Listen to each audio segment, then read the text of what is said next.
他们一块儿走进了自己的院子之中。走到他屋子门口的时候，叶玲珑忽然停住了脚步。他眼前一花，脸上被什么东西糊了一下。祝小师妹12岁生辰快乐，年年有今日，岁岁有今朝。对哦，他进清玄宗的时候刚过11岁不久，现在已经1年过去了，他已经12岁了呀。陆白薇把脸上的东西扒拉下来一看，竟然是沾了蜂蜜的花瓣儿，又香又甜。他甚至还往嘴里塞了一片，好吃哎！听到动静的穆萧然顿时从外面冲了进来，呀，原来全都在这里呢！太好了，他不是一个人了。哎，吴师兄，你怎么奇奇怪怪的？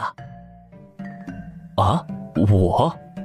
是啊，我从来没见过你这么急急忙忙的样子，更别说小跑着冲过来。你不是无论遇到什么事情都能闲庭漫步，举止优雅的吗？啊，这不是为了给小师妹庆祝生辰吗？我怎么能迟到呢？优雅算什么？那可没有我小师妹重要。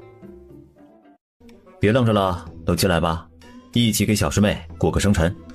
哈，小师妹，我们没有去过番苏世间的，不太懂那边生辰的规矩，依稀是在书中见到，说要准备长寿面，我们就尝试着做了，希望你能喜欢的。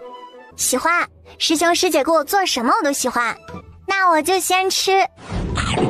除了陆白薇和穆萧然之外，其他人看得一脸震惊。裴洛白一伸手就把吃光这一切的凶手给抓住了。这是什么东西啊？彼时太子被拎着尾巴掉下来，他气得爪子疯狂乱抓，但是他被封印之后根本打不过这人。吴师弟，这是你的心灵宠吗？他看起来好凶啊，你最近喜欢这类型的？大师兄，你再认真的思考一遍，在座的所有同门，谁会养这种风格的宠物？抱歉大师兄啊，这是我的宠物。小子，你已经成功的引起了本太子的注意，你将会为你的无知和冲动付出惨重代价。太子？裴洛白一脸惊愕。这只宠物名叫太子，怀里这只。那头上的这只呢？啊，叫胖头，也是我的宠物。你出门2趟就带回了这2只宠物？其实还有一只，要我拿出来给大师兄看一眼吗？不必了。不知发生了什么的裴洛白和宁明成对视了一眼。虽然这一桌菜肴没有了，但生辰还是要过的，这是大师兄给你的生辰礼物，祝你年年有今日，岁岁有今朝。其他人见此也纷纷把自己准备了许久的礼物拿出来送给叶玲珑。大师兄说得好，年年有今日，岁岁有今朝，未来的每一年他们清玄宗的人都这么齐全，都这么开心，万事如意，无病无灾。今天是我生辰，就由我先敬大家一杯。先恭喜大师兄这段时间闭关修炼有成，已经达到了元婴后期，差一步就化神。这话一出，其他人配合的鼓起掌来。咱清玄宗也是有元婴后期大师兄的宗门啦，以后出门出去啊，那也是有人罩的啦。谁要是再敢随便欺负咱们，你们就报我的大名。嗨，小师妹不善酒烈，一口就醉，一醉就说胡话，你别喝了啊！你们也知道小师妹是开玩笑的，别当真了。若真的有事的话，应当报我名号才对的。除了宁明成认真的点了点头之外，其他所有人都不太赞同。根据他们的经验判断，小师妹没有在开玩笑。然后还要恭喜30姐和40姐成功突破金丹期，将清玄宗的平均修为水平提升了一大截。叶玲珑说完，大家再次配合的鼓掌。啊，这么说来，清玄宗岂不是只有我们2个筑基了？吴师姐，你的觉悟很高，所以从今晚开始，你别睡了。陆白薇恨自己多嘴，小师妹真是急不来。再说，不是还有你陪着我吗？对啊，我陪着你啊，今晚开始我陪着你一块儿修炼。最后要说的一件事情呢，就是1个月后的巅峰舞会，大师兄你带队参加吧，这一届我们都去。一早就被小师妹洗过脑的他，连沉思都不需要，就直接应了下来。清玄一出，势必霸榜。说得好，清玄一出，势必霸榜。气氛被调动起来，大家的期待值一下子被无限拔高。清玄宗弟子们各自进入了准备状态。叶玲珑先去了一趟清玄宗秘境，到灵气浓郁的莲池旁边，他先把手腕上的小黑蛇重新放回那一朵中央青莲之上，然后自己在莲池旁边坐下，开始突破筑基后期。他花了半天时间就突破成功了。睁开眼睛的时候，感觉整个人都有所升华。你醒啦？小黑蛇点了点头。上次多亏你救了我，你好不容易恢复了一点，结果全便宜我了。小黑蛇这会儿目光严肃地盯着他，叶玲珑觉得他这副样子好笑极了。他总共也就自己一个手掌那么大，结果要用大人批评小孩子的姿态来批评他上次过于冲动。我知道了，我下次一定不会那么狼狈。九霄神魂诀，听起来像是修炼神魂的。小黑蛇点了点头。我主人的意思是说，你的灵魂力太弱了，哼，叫你练这一把九霄神魂诀呢，是练好了以后再去作死的时候可以死慢点。玄影话音刚落，小黑蛇的尾巴在空气中一滑，铮的一声，玄影剑身一颤，痛得他不停地发出嘶嘶的声音。我主人的意思其实就是修炼灵魂力啊，受益无穷。它呢是跟修炼灵体是两个方向的，灵力管的是身体的强大，灵魂力管的是魂魄的强大。低阶修灵力，高阶修魂力，魂魄不灭，万事永存。哦，我知道了。修炼魂力，无穷受益，1个月够入门。我明白你的意思了。我刚突破了筑基后期，1-2个月的时间的修炼也不可能马上再突破到一次金丹，继续留在这里修炼收益低微。但如果我去修炼灵魂力，1个月就能入门，对1个月后的巅峰舞会大有益处。小黑蛇点了点头。巅峰舞会，一举夺魁。好，借你吉言，我一定会一举夺魁，赢到最后。在藏书楼一待就是1个月，等他再出来的时候，已经到了启程要前往巅峰舞会的举办地点九华山之时。哇，这里小摊好多呀！小师妹，我们去逛逛吧，要什么师姐都给你买。五师姐，我要那个。作为这条街最中心的铺子，它的价格必定不菲，而且它背后的老板肯定不一般。陆白薇看着那个铺子老半天，巴不得时光回到他答应小师妹给他买东西之前。师姐，其实我也不是想要你给我买铺子啊。那是？我是想找你做合伙人，你把铺子买了，我来经营后续铺子的收益，我们再做分成。你这不是给我花钱，是我带你一块挣钱。挣钱？对啊，你爹天天嫌弃你这没用那没用，就会花钱的。你不想做点功绩给他看看，证明你不但没有乱花钱，你还赚钱了吗？想啊。而且咱们清玄宗虽然人均不穷，可也没有富到横扫修仙界的地步。如果多了这个铺子，以后行走在外，那物质不是更充足了吗？是啊，那还等什么？我们去把它买下来吧。好，只让五师妹一个人出钱，她可能一下子拿不出来那么多，所以我们5个人一起出钱吧。师姐，你这最后一句我不同意，这店铺我一个人买就行了，你们各有所长可以出货，但是我除了钱一无所有，所以我出钱，你们卖出的东西跟我分账，如何？听到这话，叶玲珑朝着陆白薇竖起了大拇指。五师姐，你终于开犟一回了。夸了，但好像又没夸。决定好之后，陆白薇就跑去买铺子了。这事儿确实不容易，中途还联络了他家老爹，花了9牛2虎之力，终于把铺子给买到手了。那交给小师妹保管吧。小师妹，你给店铺取个名字吧。一叶遮天。一叶遮天，好霸气，但又不全是霸气的名字。天灵地灵不如我灵，走过路过不可错过。哎，奇怪了，这店铺不是今天刚刚才开张的吗？怎么里边一个人都没有？阿走，趁着现在时间还早，还没开山呢，我们进去看一眼。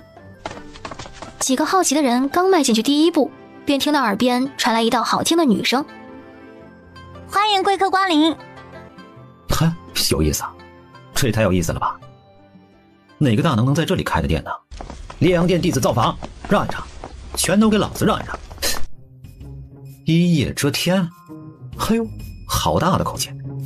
什么人这么嚣张啊？哎，叶灵，不会吧？他激动地跑进店铺里，一声好听的欢迎贵客光临，让他更加确定了，这不就是好运来演唱者的声音吗？兄弟们，都给我进来！叶子姐的店，咱必须得捧场，让他开张大吉。进去之后，他没看到叶云龙他们，反倒是看见了店铺里的各种阵法。店铺里没有一个小二，也没有一件商品陈列在外，但店铺里足足放了8张石台，每个石台上都刻有简单清楚的字。他点了一下石台上符纸的选项，加速符、变大符、定身符等等，全都是好东西啊！这下好了，遇上了叶子姐的店铺，他赶紧购买补货。那算了，买把剑吧，他的剑被太子吃了，还没寻到好的。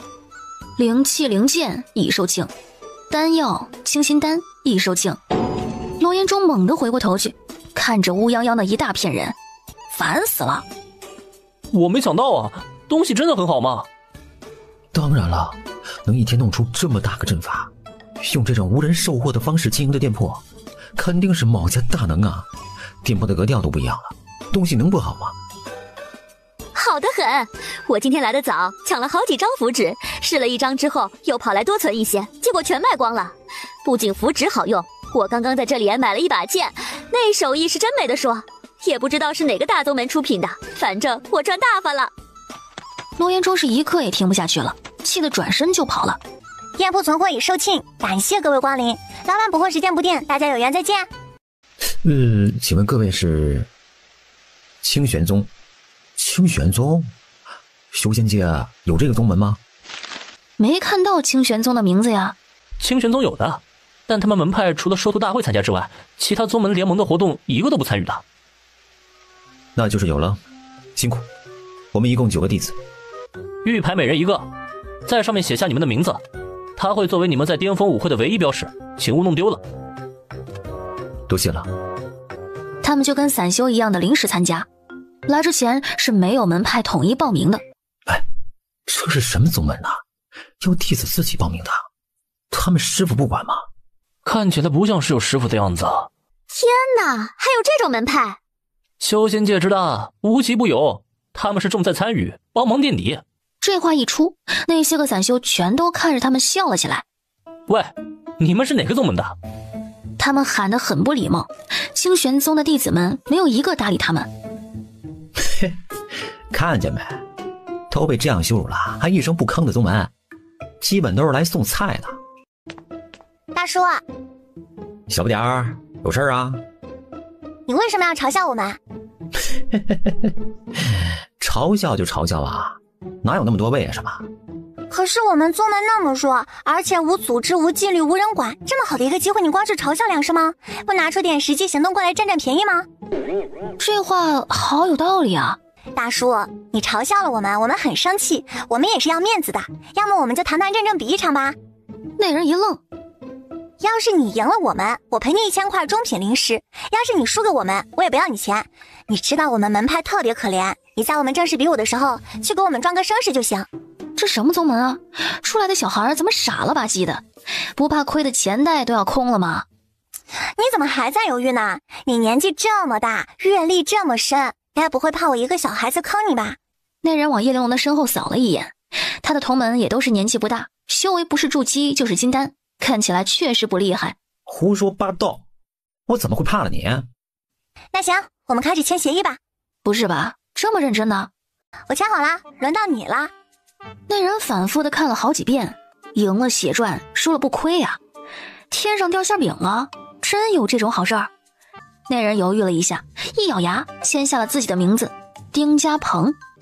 他都签了，肯定不会坑，有便宜不赚是傻子。来来来，走过路过千万不要错过啊！叶玲珑这么一吆喝，刚刚嘲笑他们的7个人全部签了名字。大叔，都超过20了吧？我们清玄宗到九华山，且年纪超过20的男弟子只有1个。你们等一下，我去喊我大师兄过来跟你们比武。怎么了，小师妹？我替你接了一场比武，不用很长时间，大概率都不用打，亮相一下就行。看到连个掌门长老都没有的宗门，忽然蹦出个元婴期大师兄，签了约的丁家鹏7人震惊了。你们区区7个小金丹是一个一个送呢，还是直接一波团灭？要么别打了，直接认输吧啊！比试之前还暴打，我怕影响你们的比试心态。别说了，你就没有哪句不搞我们心态的？签不签？不签我喊人啦！师兄师姐，他们欺负我！身后的人全跑过来了，齐刷刷的目露凶光。既然是签约比试，那就堂堂正正的比一场，不战而降这种事情我做不到。这位兄台，请赐教。丁家鹏直接连人带剑飞了出去，实力差不多的可以赐教，差得远的就是纯属找打。他内心痛苦的抬起头，正准备说几句话挽尊，可谁知一抬头却看到其他6个人跑去签字认输。紧，他为什么要讨这个打？师兄们，我啦啦队都跟你们招好了，你们要是打不了几场就淘汰，好丢人的，所以这2天你们就别出门了。不吃不喝不睡的修炼就行。还有这个我新研究的提神符，给你们每人一滴，困了累了贴一掌，保证一贴精神爽。对了，胖头会不定时的去巡查，你们别被吓着啊。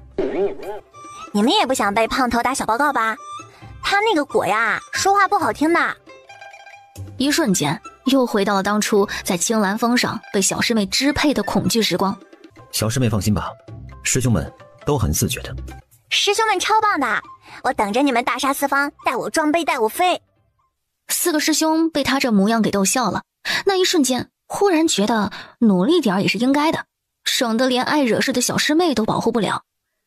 巅峰舞会正式开始的那一天，一大早，所有参加舞会的散修以及宗门弟子都会在第2峰的最大的主会场集合，听宗门联盟的盟主任堂莲发表讲话。比起前排大宗门的强大气势，清玄宗9个人站在最后十分的安静。眼看着盟主讲完，4大掌门各自上去发言，流程比他前世的运动会开幕式还长。叶玲珑便有些后悔，为何不多修炼一个早上。头一回参加舞会的师兄师姐们，听上面的人讲话，听得那叫一个热血沸腾，情绪全部调动起来了。也好，上午打了鸡血，下午比试的时候猛一点也不错。很快，一早上的讲话结束，盟主宣布大家解散，并且按照赛程安排各自去做准备。巅峰舞会的第1天比试安排的全都是个人战斗比试，大师兄今天第1场对上的便是七星宗的弟子。亏得你提早拉了一群人来，不然咱们这边没几个人给大师兄助威，他可太惨了。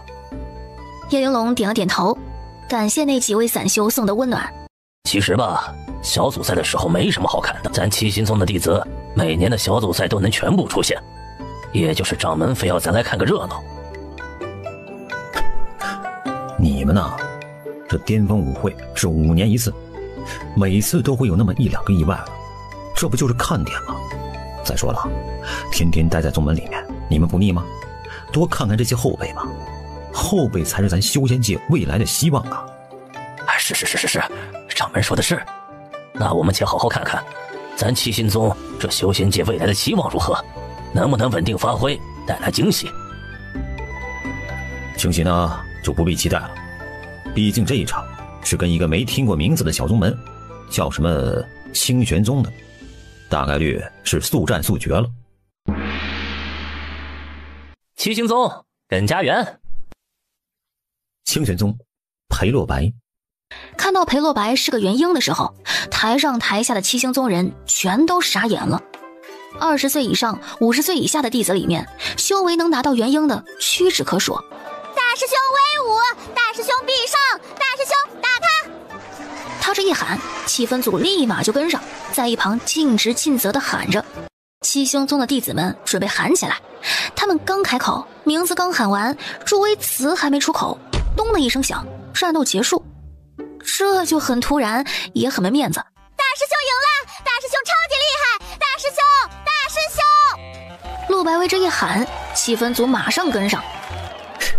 我现在就要清玄宗和裴洛白的全部资料，把你们知道的全部都说出来。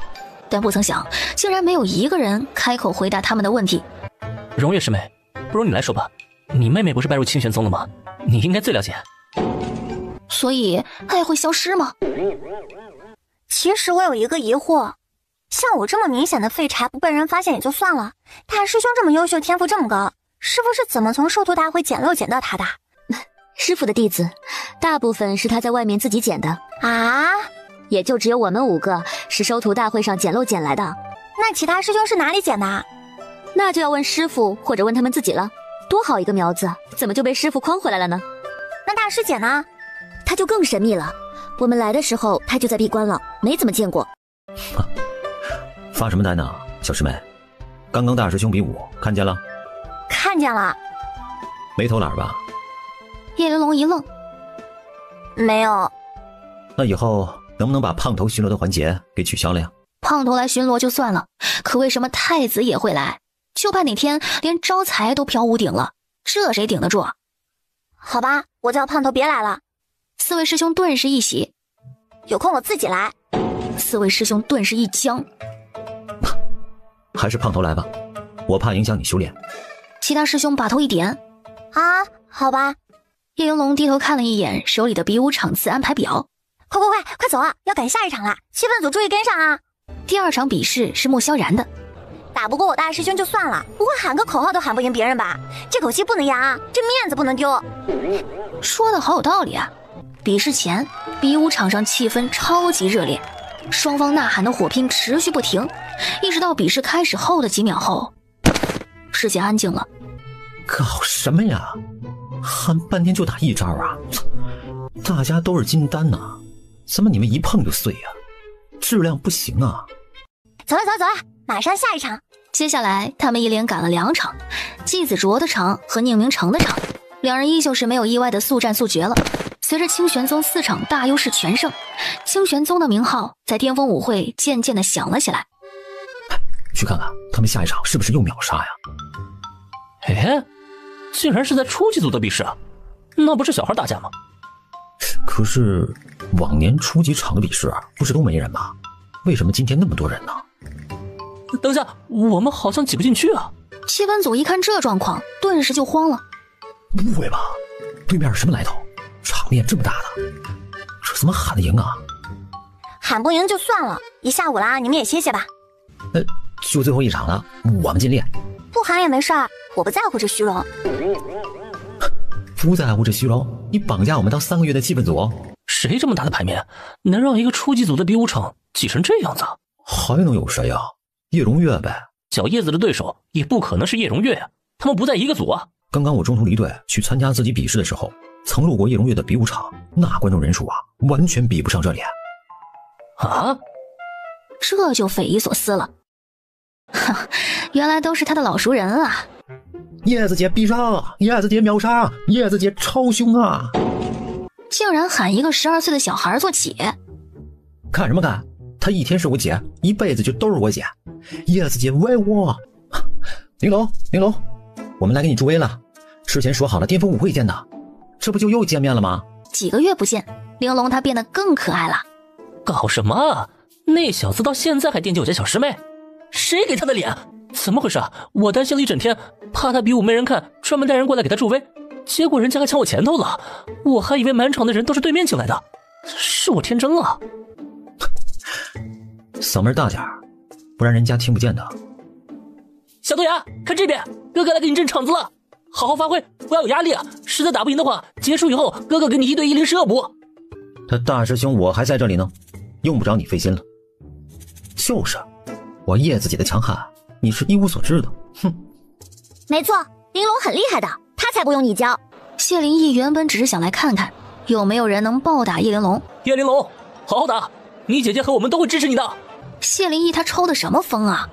下一秒，看到他眼神瞟向司玉晨示威的时候，他秒懂，皱着眉的柳元旭不过是想来看看这死小孩被鬼王反噬没有而已。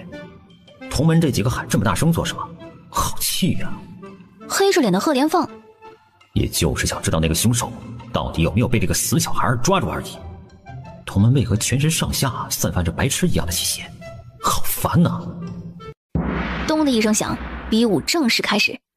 前头师兄们都是一招秒杀了，他若是跟对手打得难舍难分，就不太礼貌了。于是他长剑一甩，直接把对面拍飞，干净利落地结束了这一场比武。一场毫无悬念的比武，下面的观众们却非常的激动。好久不见呐，小师妹的风采比当初更盛了，可喜可贺呀。小师妹，你竟然叫我小师妹？日升月落这么多天，你入清玄贼心依旧是不死啊？东方剑一愣，不是啊，他不是这个意思呀。叶子姐，你别理他，你理我，我就没这个想法。毕竟我已经是烈阳殿的宝贝了。叶子姐，我不像他这么不识抬举的。我的请求很简单的，什么时候啊能帮我干掉我们首席大弟子？醒醒，天还没黑就开始做梦了。啊，那我再把请求放简单一点，能不能给我点纸符啊？上次我的宝剑被你家太子给吃掉了，现在只有一把普通的，明天比试的时候很吃亏啊。首先你的剑被吃掉时，他还不是我家太子，这事儿呢我不负责。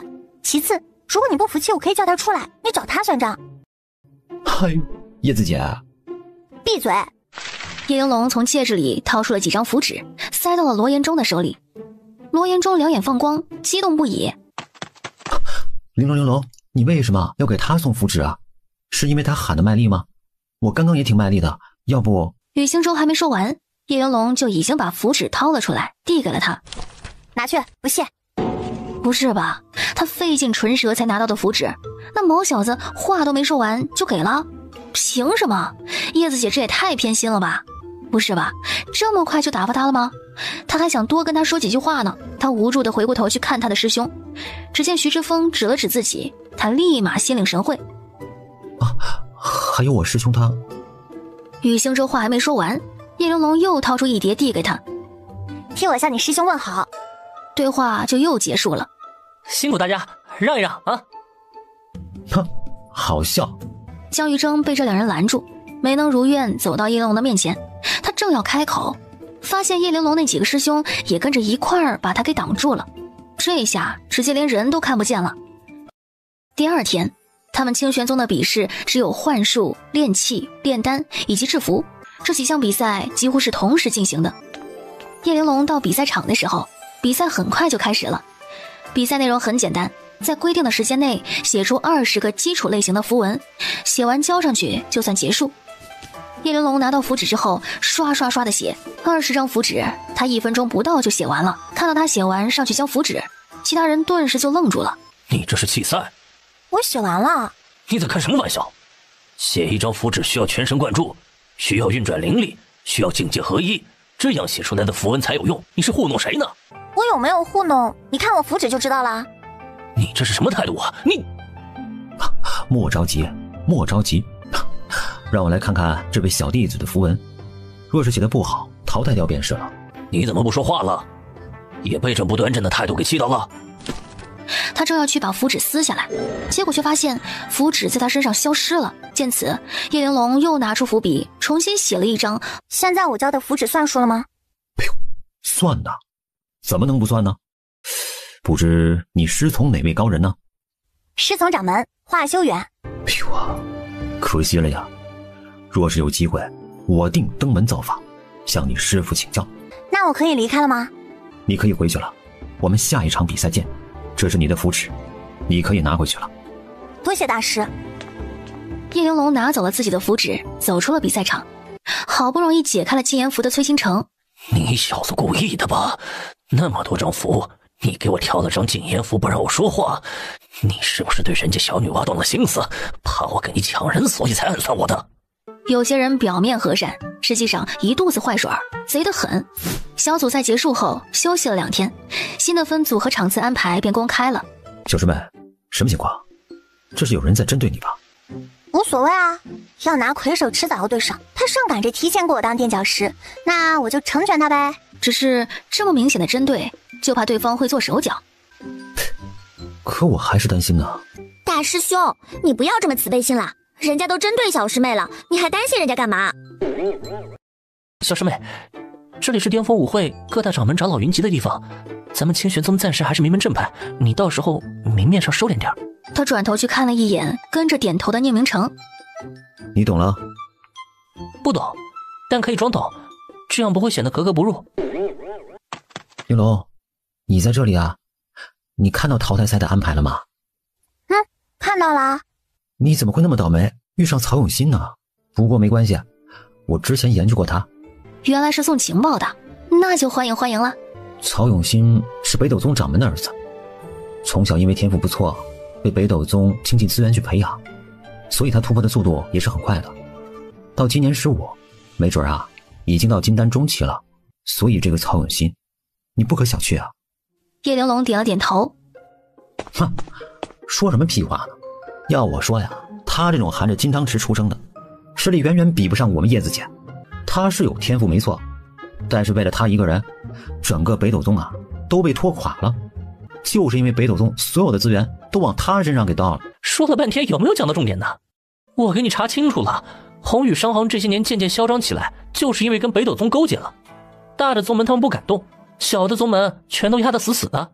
谁家的炼丹师、炼气师、符师出了货，全都要走他们商行，价压得很低的，全靠北斗宗在后面支持啊。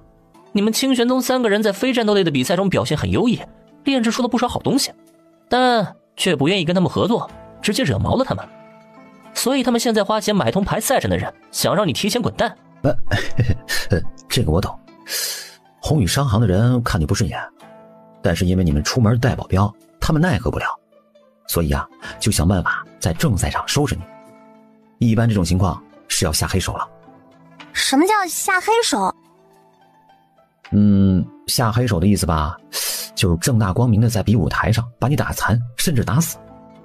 比武虽然是从上点到为止，但难免会有些意外。上了比武台是生死不论的。如果你连认输都没能说出口，人就没了的话，对方是可以不负责任的。叶玲珑立马一副我学到了的样子，使劲点了点头。所以小师妹，你一定要小心呐。刚刚怎么说的？收敛点，收敛点，小师妹，你一定要收敛点。收敛是什么鬼？最好的办法就是上去二话不说，先给他贴张禁言符，这不就万事大吉了吗？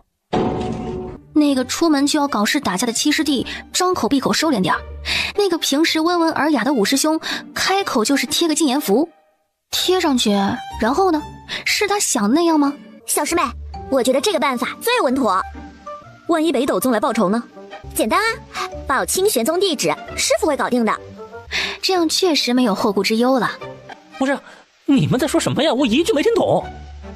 江玉洲说完，雨行舟赶紧跟着点点头。你们不需要懂，只需要……罗延忠话还没讲完，他身后一个同门叫了他一声，跟那个同门讲了几句。哎呦，叶子姐，啥也不说了，抄家伙吧，这忍不了。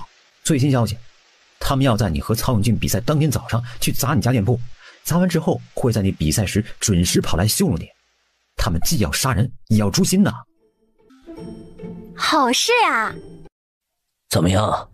还有1个时辰，他的比赛就开始了。你能不能在1个时辰内拆掉他所有的东西，毁了这个铺子？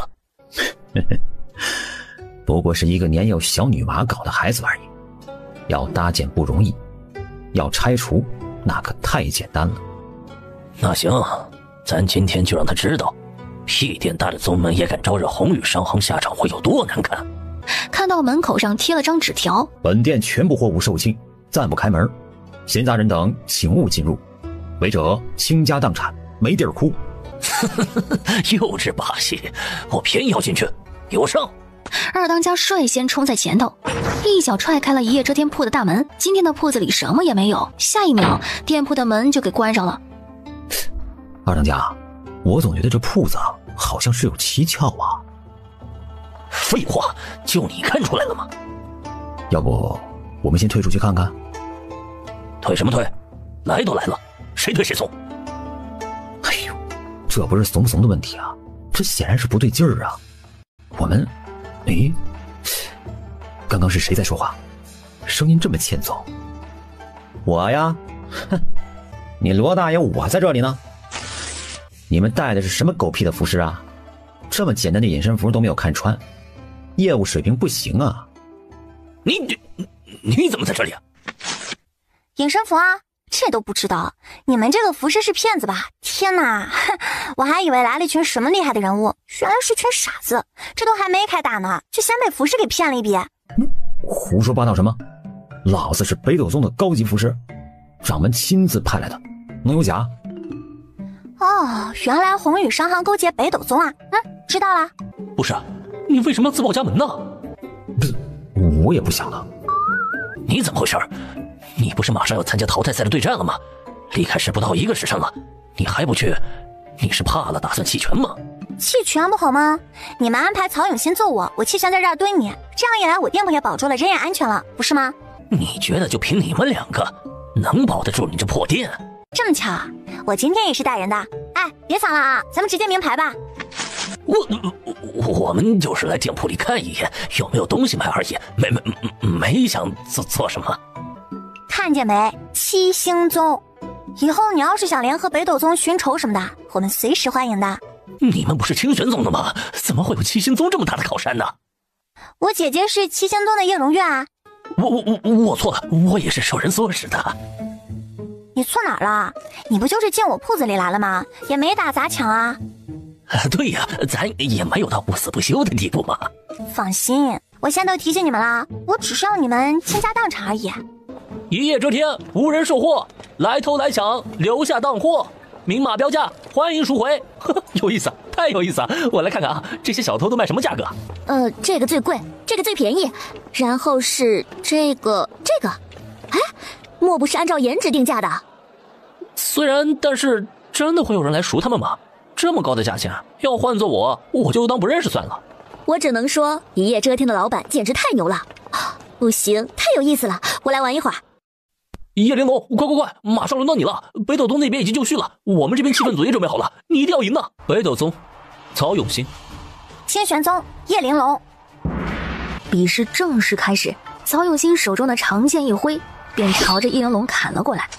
叶玲珑迅速地拿出玄影应战，几招之后，叶玲珑竟然被曹永新打得节节败退。我妹妹走到这一步，已经是超常发挥，也该止步了。怎么办？小师妹好像真的打不过呀，会不会有危险呢？完了，早知道之前就陪她多练练了。她又在搞什么东西？她能不能认认真真的打一场？她为什么总是跟闹着玩似的？小师妹的演技越发的炉火纯青了。我赌100个零食，曹永新可能要血本无归。虽然没看懂，但我知道结局一定是虐身又虐心的。哎，干什么？气氛搞起来啊！群演不用努力的嘛。哎，叶子姐顶住，叶子姐你别怕，叶子姐，你就算是输了，也是我内心最大的骄傲。只见叶玲珑被曹永新的法术击中，整个人摔了一跤，绊倒在比武台上，来不及逃跑。太子救我！叫什么太子？叫天王老子也没用。你今天死定！我的紫霄剑，杀了他！你给我杀了他！曹永新回过神来，迅速从戒指里重新掏出了一把剑，继续朝着叶玲珑追了上去。我的后天剑，我的霸王刀，我的禅行斧，我的六叉戟，求你了，空手打他吧，别再用武器了。北斗宗的掌门长老们的心碎了一地。是他，就是他。叶玲珑那个坏小孩，真的把那只凶手给抓了。贺兄啊，兄弟我没法为你报仇了。此时比武台上，曹永新也意识到这样下去不行，从戒指里掏出了一样武器。那只小兽果然跳起来去吃那一把武器了。时机一到，就是现在。他激动地掏出他最后一把压箱底儿的剑，朝着叶玲珑刺了过去。叶玲珑站在那里不躲不闪。铮的一声响，曹永新手里那把普通的不行的灵剑直接被叶玲珑手中的玄影给斩断了。惊不惊喜？意不意外？曹永新看到这一人一兽这么凶，他紧张地后退了好几步，吞了口水。怎么办啊？太子等了几秒钟，发现这个愚蠢的人类竟然没有继续掏武器了。他低吼一声，朝着曹永新冲了上去。不给吃的，那就吃你吧！叶玲珑眼疾手快的把太子给紧紧的抱住。这太子要是当着所有人的面一口把曹永新给吞了，清玄宗就要变成歪门邪派了。现在给你10秒钟，赶紧借一把像样的武器过来，我正大光明的跟你打，免得说我是欺负你这个小金丹。曹永新一听正大光明，那他可就不怕了。快给我把武器！那只灵兽已经被收起来了，快交把剑呢！我不会输的。是收起来了，但也不是不可以再放。北斗宗主的动作瞬间停顿。你怎么那么多话？到底还打不打？随便你，不打你就自己跳下去呗。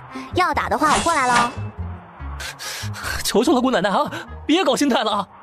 眼看着自家儿子在比武台上要崩溃了，北斗宗主一咬牙，从戒指里掏出了一把上品灵剑，往比武台上一送。他足尖一点，长剑一挥，气场全开的朝着叶玲珑攻了上去。叶玲珑毫不迟疑，运转灵力，从容应战。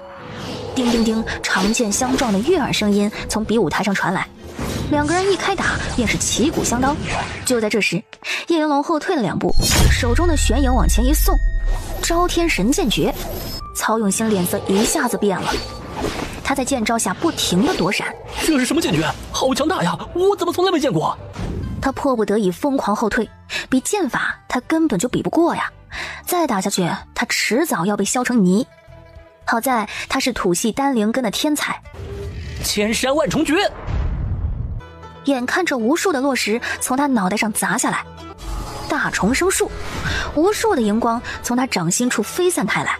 下一秒，附着在土石上的种子迅速的生长壮大，强大的根系将所有落石从内部开始土崩瓦解。他竟然是木系修炼者，他的灵根是木系的，木克土啊！这曹永信也太倒霉了吧！我去，我还以为木系的修炼者都跑去炼丹了。不是吧？我还以为木系修炼者都是可爱漂亮的小姑娘，捏个法诀就能温柔的治愈伤痕、治愈内心、治愈全世界呢。兄弟啊，你这话我就不同意了。台上那位长得不可爱吗？不漂亮吗？不是小姑娘吗？叶玲珑借势，足尖一点，迅速飞起，直冲到了曹永新的面前，刺到了他的心口之上。银丝甲直接被刺穿，曹永新一口鲜血吐了出来。我的儿啊！我的甲呀！我感谢。他从戒指里掏出了一张符纸，露出狰狞一笑，然后把这张符纸往叶玲珑身上一扔。这人怎么还能徒手接符纸的？爆炸符，你要炸我啊？不然呢？炸自己啊？一张不够哦，我这儿有一叠，来，给你试试啊。曹永新整个人就像吓傻了一样，连滚带爬地冲出了比武台。投诉！我要投诉！他刚喊完，咚的一声响，裁判同时宣布了比赛结束。顷刻间，全场爆发出一阵热烈的掌声和超激动的喝彩声。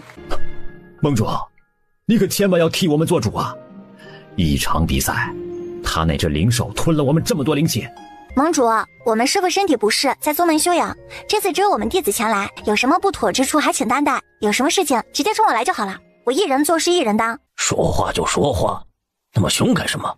吓坏小孩子了？没事的，盟主，我不怕。师父说了，没有人保护的孩子要自己勇敢。你这孩子真懂事，但你们也是可怜，那么多孩子在这里没人管。哎，我听说你们就连报名都是自己去的。是啊，还好盟主的手下办事周全，不但给我们分配了房间，还知道我们去报名，不然我们都不知道该怎么办。说话就说话，你拍什么马屁啊？还拍得这么自然而然的，往年你们都不参加的，今年怎么忽然就参加了？师父叫我们来的。你们师父也是的，自己不来，偏叫你们来。所以即使我们受了委屈，我们也会忍一忍，这样不会得罪人。果不其然，任堂莲看着他的表情更加温和了。北斗宗主，你先前要投诉什么？他人来了，你再跟他说一遍。我要投诉他。温和的说。一肚子的火，你让我温和着说。盟主，不是我生气，只是这一次我们宗门损失太大了，武器就被吃掉了5、6把，还有防具等等。他那只灵兽这么危险，若是不能控制住，恐怕是必成大祸呀。他要是一直带着那只灵兽，以后谁敢跟他比武啊？可有此事啊？盟主，比武规定是可以携带自己契约的灵兽的。确实可以，你不过是筑基，评级特别高的你是契约不了的。若是种类特殊，那本盟主为了大家的安全考虑，确实要采取一些行动的。你的灵兽可以拿出来给我看看吗？可以啊。这是什么灵兽啊？石铁兽。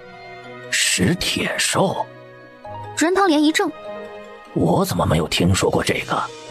真的吗？这天下还有盟主没听说过的灵兽？可以给我看看吗？叶玲珑犹豫了一下，没交出去。他脾气不太好，我怕他伤着你。你这只灵兽是怎么来的呀？师父送的。什么石铁兽？我刚刚看得清清楚楚的，他甚至想吃了我的儿子。他就是个危险极大的灵兽，搞不好还是个妖兽，必须得处理掉。北斗宗主，他不吃人。胡说八道，他分明是吃人的。你见过？我是根据经验所猜的。经验可不算数，实践才出真知。要么我把他给你抱一会儿看看他吃不吃人。盟主，这东西啊必须得处理，否则后患无穷。一没证据，二没道理，你就让我处理他的灵兽，是仗着他师父不在就欺负他一个小孩吗？比武本就生死不论，连命都不能保证，武器保不住有什么奇怪的？光这件事他不算违规，所以此事不必再提了。但是有一点也确实没错，这只灵兽在以后的比武里你不可以再放出来了。我知道了，反正其他人也不值得我辛苦我们家太子一趟。盟主，这事没完呢，他投诉完了，现在轮到我了，我也要投诉。你要投诉什么呀？我投诉我上一场对手北斗宗曹永新在比武过程中违规使用符纸，害我差点受伤。比武有规定，为了保证公平，不可以携带不属于自己的东西进行战斗。武器和防具类的一般难以判定，但是灵兽和符纸就很好判定。租借别人的灵兽，购买大师的符纸用于战斗，那就不行。可有此事？确有此事，但我儿只是不小心拿了出来，并没有使用它呀。他都把爆炸符扔我身上来了，这就不算使用吗？你不是没受伤吗？我心灵受伤了，我当时人都吓坏了，那可是高级符师的爆炸符哎，吓得我脑袋都不清醒了，不躲不闪反而徒手去接，天哪，这多么危险！我这只手差点就炸没了。能不要编得这么声情并茂吗？北斗宗主气得浑身发抖，这小孩怎么能这么坏呢？这确实是曹永兴违规了，按照规定，禁赛5年，你可以离开了。北斗宗主气得心梗，只好拂袖离开。盟主，如果没有什么事情，我要回去修炼了。其他人可以走，你留下。盟主，小师妹她年纪还小，我作为她的大师兄，还是留下来陪她吧。哼，怕我会伤害她？我可是盟主，一举一动多少人看着呢。大师兄，你们在外面等我吧。小师妹都发话了，他们也不再坚持。清玄宗好玩吗？好玩啊。你师父多久没出来了？1年吧，上次去了收徒大会。任堂莲点了点头。你那只灵兽脖子上的项链是封印吧？不愧是盟主，好眼力啊。你师父怎么会给你这个东西呀？盟主，师父给徒弟抓灵兽不是很正常的事情吗？那你能保证他不会欺负人吗？能啊。那你跟我保证，以后不要再拿出来了，至少公众场合不要拿出来。不仅是比武，这修仙界里眼力好的人可不少呢。叶玲珑一脸乖巧又无辜的点了点头。初级组的魁首，有信心吗？盟主觉得我可以吗？如果你拿到了，我送你一样东西，好不好？好啊。行，那我等你好消息，回去吧。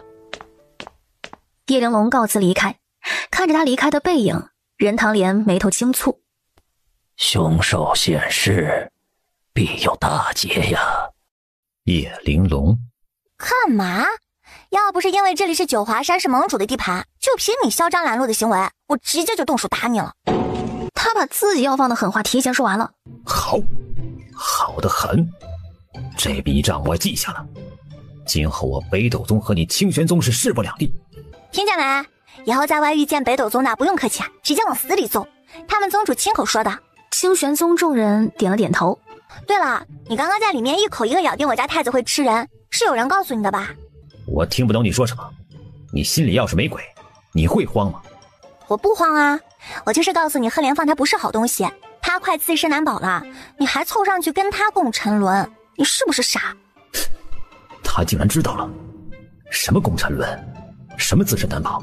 还有啊，谢谢宗主啊，要不是你，我都不知道巅峰舞会上受了委屈还能投诉的。学到了学到了。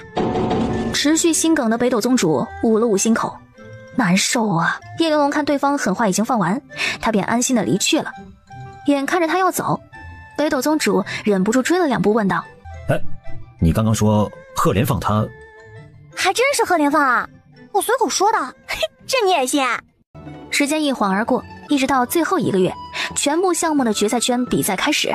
在所有单人排名赛开始之前，极其受各大门派重视的宗门团战先行开战。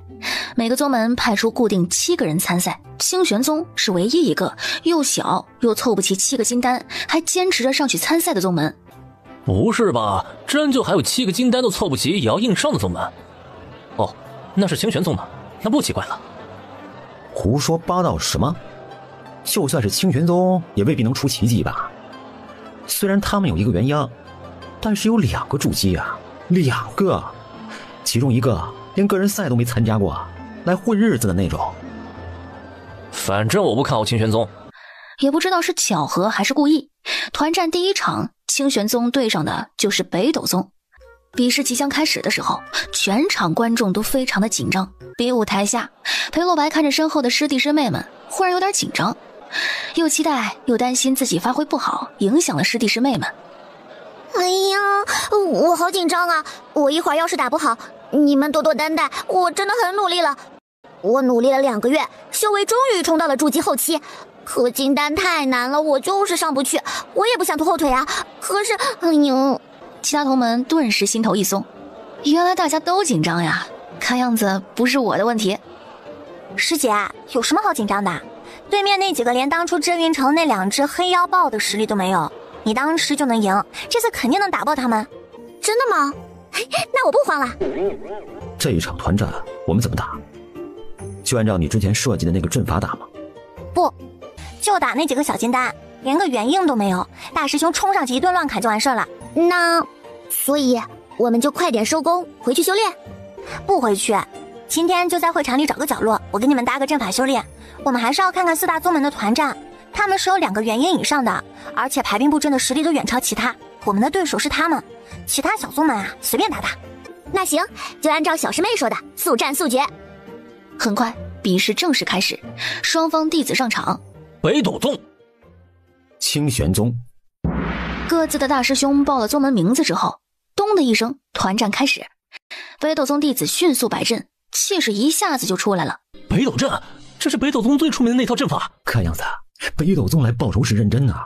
虽然他们很厉害，但是连个掌门长老都没有，谁给他们排阵法？必定一盘散沙，不成气候。来了，紧张的时刻到来了。他们果然开场就针对清玄宗2个最薄弱的点，就看他们能不能扛下来了。清玄宗4个男弟子挡在了3个女弟子的前面，就在无数观众都嘲讽清玄宗团战短板明显，不战先退，清玄宗的4个男弟子一人一剑，砍瓜切菜似的，以掩耳不及迅雷之势，把北斗宗的7个弟子暴揍之后，全扔比武台下去了。当清玄宗气氛组带头呐喊喝彩的那一瞬间，全场被带动着爆发出了一阵阵掌声。在实力碾压的时候，谁管你什么花里胡哨，一个不剩全部拍飞。这场一点也不好看，实力碾压了呀！胡说八道，这一场特别的好看，颜值碾压了。这一场结束，清玄宗众人迅速的离开了比武台。这次他们选了个无人关注的角落，直接坐下打坐。